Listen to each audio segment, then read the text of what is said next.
Morista. Minulla on tässä autossa joskus vaihdettu tuulilasi, ainakin tämän tarran perusteella. Tässä on vaan semmonen juttu, että tää lasi on tietysti halki. No, se on tuolla alhaalla, se menee katastuksesta läpi. Sitten tässä on kiveä iskeemmin jonkun verran. Mutta pahin on se, että tässä on ollut tommonen pyyhkiä sulka, mistä on ollut tuo kumi irti tai rikki. Niin tähän on tullut kauhea tommonen juormu. Miten se näkyy? No, se on kuitenkin tosta noin kulunut sellainen, että siinä on useampi naarmu, tommonen leveä naarmu rinnakkain ja se tosi paljon häikäisee sitten auringonpaisteella. Niin en mie tätä rupea vaihtaa tätä tuulilasia uuteen, koska ne aina kun tämmöisen vaihtaa, niin ne semmoisella vaijerilla irrottaa sen ja sitten se on kohta ruosteessa tuolta ympäri noin, kun maalipinta menee rikki siitä, niin korjataan tää vanha lasi, kun tässä ei ole muuta kuin halkeamia tuolla alareunassa, niin korjataan tää, katsotaan miten se saadaan taas uuden veroseksi. Minulla on tässä tämmöstä oikein made in Germany lasikiillotustahna. Tää on tarkoitettu oikeasti lasille. Ja sitten tällainen, mikä tulee tuohon myllytyskoneeseen, tällainen, mikä tää nyt on. Tää on kuitenkin lasille tarkoitettu lasikiillotukseen tällainen noin. Ja sitten tietysti tällainen edullinen kone, millä voi myllyttää. Me otan tosta vaan ton vaahtomuovin mäkeä ja laitetaan tuo tilalle ja katsotaan miten lähteekö tuo juormu tosta lasista pois. Ja sitten me käytän muutenkin koko tuulilasin läpi, että me saa siitä nuo pienet kiveiskemät tai semmoset mitä tuossa pinnassa on ne jäljet, niin saan nekin mäkeä siitä sit samalla. Tää on liian iso tälle, mutta oon mitä tää käyttänyt tässä.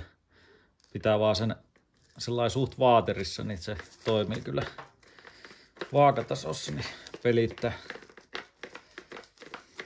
Mä oon joskus tehnyt semmosen E36 Pemarin tuulilasin, missä ei ollut halkeamia ja se oli 125 tonnia muistaakseni ajettu. Niin tein sen koska siinä oli alkuperäinen tuulilasi, niin vein sen koko lasin niin oikein sellainen kunnolla siistiksi, niin se oli kyllä hienoa, kun 90-luvun auto ja sitten siinä on ihan kuin uusi alkuperäinen tuulilasi paikallaan.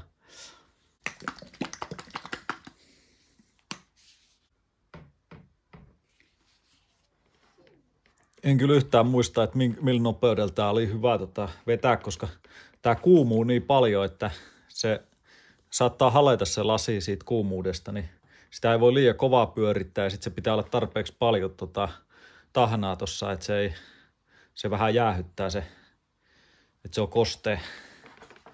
Mutta katsotaan, ei enää muista miten tämä homma toimii.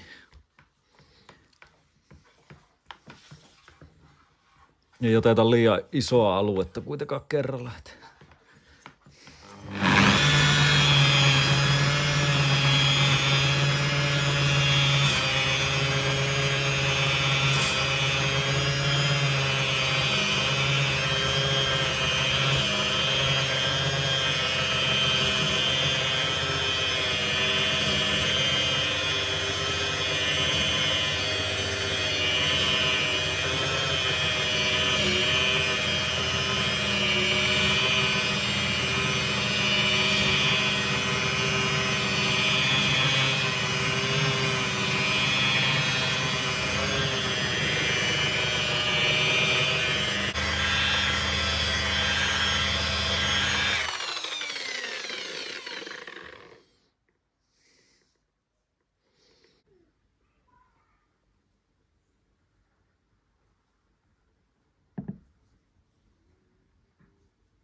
Joo, kyllä siinä näkyy nuo juormut, mutta tosta rupesi tosta kohtaa niin rupesi häviämään se.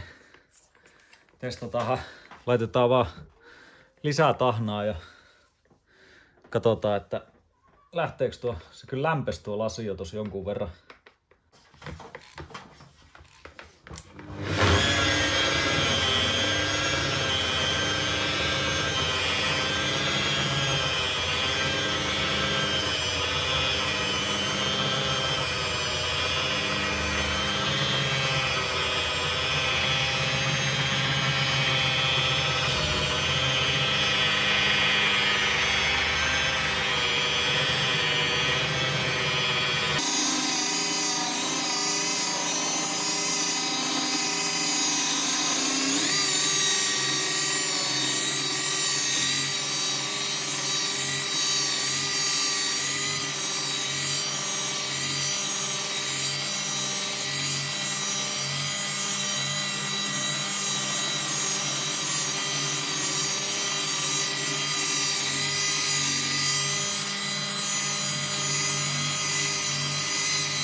Tuossa näkyy nyt tuo juormu tuossa keskellä. Sitten tullaan tänne, mistä on hiottu. Kas kummaa se häviää siitä. Tuolla näkyy. Tuosta se häviää. Ehkä ihan haaleasti saattaa vähän näkyä siinä. Mutta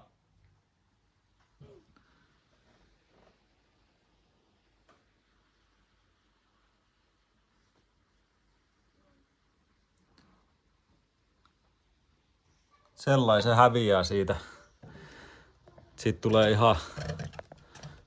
tulee ihan hyvää tästä tuulilasista tollain.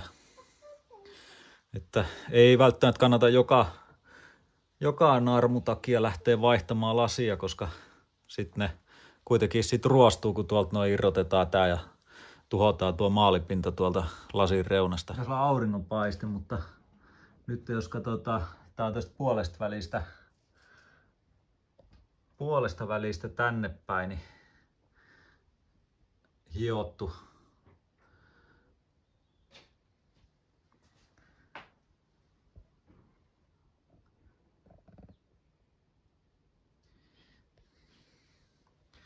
On tää ihan älyttömää kirkas tuo pinta kyllä, että siinä tuli esiin joitain tommosia kiveiskemiä vähän syvempiä nyt, mutta se oli semmonen lasi, että sitten ei kunnolla auringonpaisteessa näy läpi, niin tää tekee kyllä tosi kirkkaaksi ton pinnan.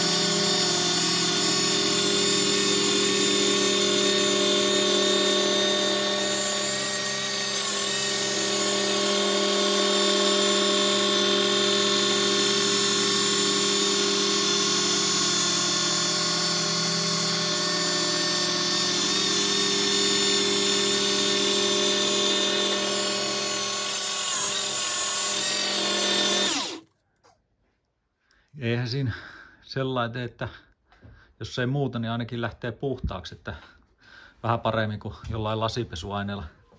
Mutta tuo on kyllä sitkeässä tuo naarmu, että se häviää sellainen aika olemattomia. Tossa näkyy sellainen aika lailla häviää, mutta siihen jää tommonen haalea raita, koska siinä on niin syviä semmosia uria, että se ei ole ihan samalla tavalla kuin pelkkä kuluma kuin aikaisemmin, että siinä on varmaan ollut tuo metallinen, mikä siihen on hangannut. Mutta me nyt vedän naarmua tossa vielä useamman kerran, että jos sen saisi lähtemään pois siitä. Periaatteessa tää nyt ei ole sellainen välttäisi, että tää on kyllä tosi kirkas, mutta haluaisin, että tuo naarmu häviäisi kokonaan siitä. Tiedän, näkyyköhän siinä vielä se.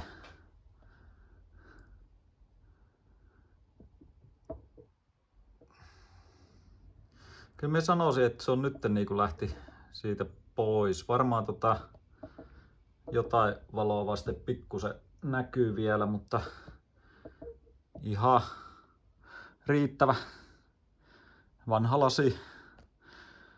Mutta tällainen video tällä kertaa.